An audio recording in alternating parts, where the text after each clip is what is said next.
This presentation is about breathing and how to use deep breathing to help you heal from depression and anxiety. Practicing deep breathing is very important for your physical and mental health. As babies, we breathe fully and deeply, but our lifestyle today and the stressful work environment we live in have conditioned most of us to restricted shallow breathing. Under tension, we tend to breathe shallowly and from the upper chest. When we're relaxed, we breathe more deeply and from the abdomen. It is very difficult to be tense and to breathe from the abdomen at the same time. Shallow breathing undermines our health. It reduces our vitality. It increases our stresses, emotional and mental stresses, and it reduces the effectiveness of our immune system. Deep breathing basically kind of creates a balance, a healthy balance between carbon dioxide and oxygen in the bloodstream. With shallow, rapid breathing, it disturbs this balance and makes the carbon dioxide concentration in the blood decreases sharply. As a result, the arteries in the body, including the carotid artery going to the brain, constricts. And when this happens, regardless of how much concentration of oxygen in the blood, the body kind of experiences a shortage of oxygen. The lack of oxygen switches on the sympathetic nervous system.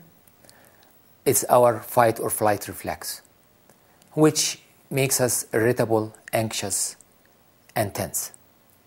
It also decreases our ability to think clearly and puts us at the mercy of obsessive thoughts. The lack of carbon dioxide in the bloodstream causes us to causes some physical symptoms. It makes the heart beats faster and harder, and also it causes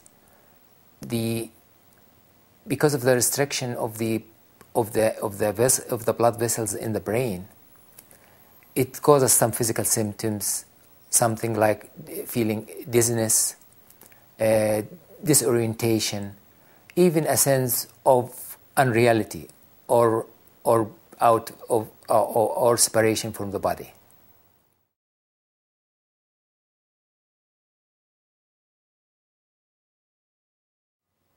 Shallow rapid breathing may lead to hyperventilation, and hyperventilation has impact physical and mental.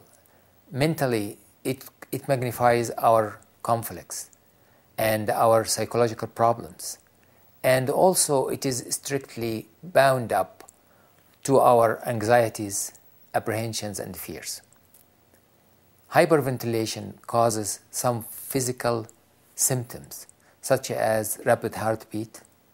It causes dizziness. It causes tingly sensation in the body. And these symptoms are similar to those of panic attack, to the point they are really indistinguishable.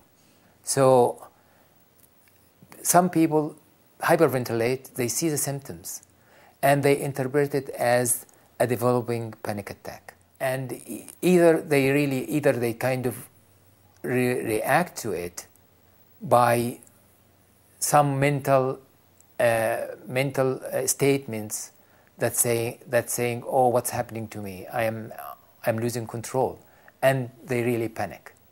Or it can contribute to a panic attack that's ongoing panic attack. And when this happens, it enhances the symptoms, and it contributes to the panic attack by aggravating the physical sensations.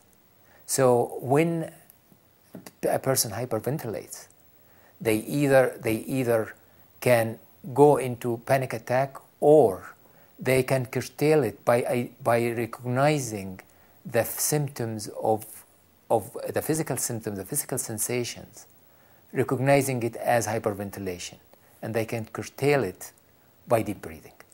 So if you can deep breathe, you don't go from hyperventilation into a panic attack. You just stop it there and you don't panic.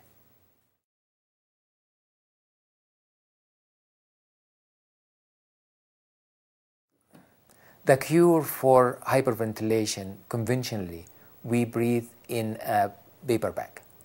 And when you breathe in a paper bag, you're basically breathing in the carbon dioxide. So you're bringing your balance of carbon dioxide and the oxygen back into your blood. Equally effective is deep breathing. If you breathe deeply, you can overcome your hyperventilation.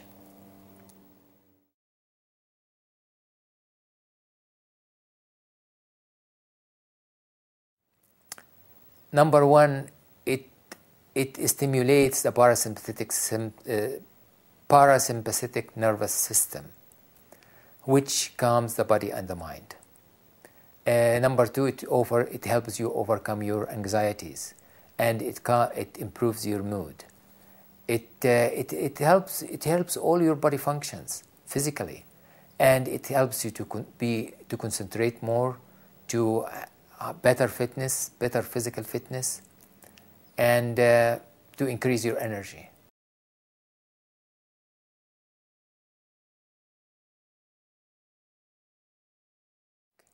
Breathing was designed basically from the nose. And there are many reasons for that. When you breathe from the nose, number one, you remove any dust or harmful material that can be injurious to the lungs. You're preparing the air for the lungs, whether it is by warming it or humidifying it. And most importantly, when you breathe from the mouth, what happens is that we tend to take large volumes of air when you inhale or exhale quickly. And as a result, we kind of hyperventilate. So breathing from the nose helps us to be able to breathe properly and to kind of have the correct balance of oxygen and the carbon dioxide in the bloodstream.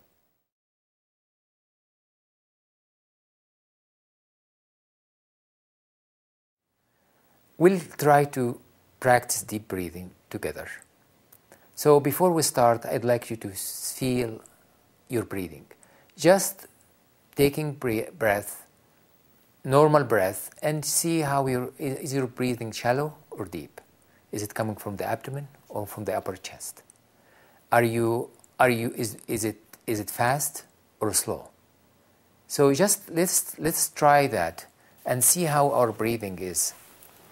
What I would like you to do is basically put your hand, one in your chest like this, and the other one in your abdomen, on your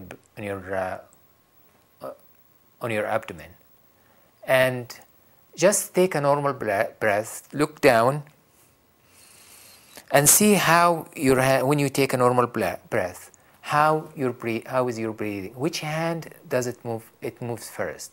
Is it the lower hand or the upper hand? If your hand, the lower hand moves first, it means you're breathing from the belly. So it is important for us to breathe from the belly, because that's what deep breathing is, and moving the breathing from the upper chest to the belly or the diaphragm. And the way you do it, you exhale, exhale, exhale, 4, 5 counts, then stop, 1, 2, then inhale, 1, 2, and repeat the cycle. And when you exhale, your abdomen contracts, goes inside. When you inhale, your abdomen expands. And that's how the process in deep breathing. And if you would practice deep breathing regularly for some time, whenever you have time, just practice it. It becomes a habit. That your breathing becomes deeper, and the deeper breathing means you'll be more relaxed, you'll be less anxious, and that's really important.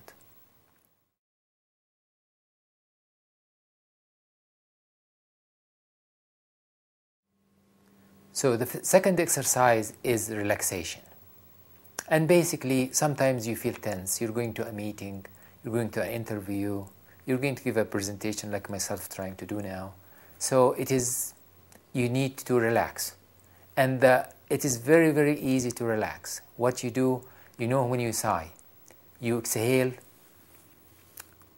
And the way we do the relaxation is basically you focus on the exhalation process. You exhale, and as long as you can, and then you stop, and then the inhalation will take care of itself. So just be aware of your exhalation and make it as long as you can, and then you stop, and then you breathe in again. And the breathe in will take care of itself. When you do that, you basically stimulate the parasympathetic nervous system, which makes your body relax and calm.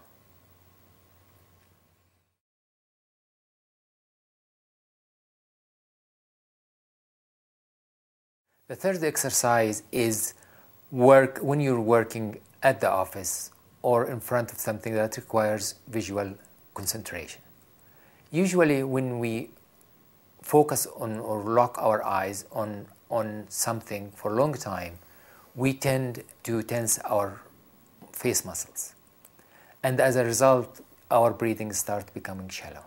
So when you're working in front of a computer or something that requires you kind of visual concentration, just take your eyes off what you're doing.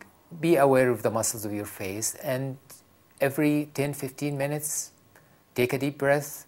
And doing that, you will have more energy, be able to concentrate, be able to do much better work than you're doing. And with this, we have completed the presentation about breathing. And as you see, the one thing we would like you to leave with is that when you feel tense, just go to your breathing and see how you're doing with breathing. Breathe deeply, and you'll be fine. Thank you very much for listening.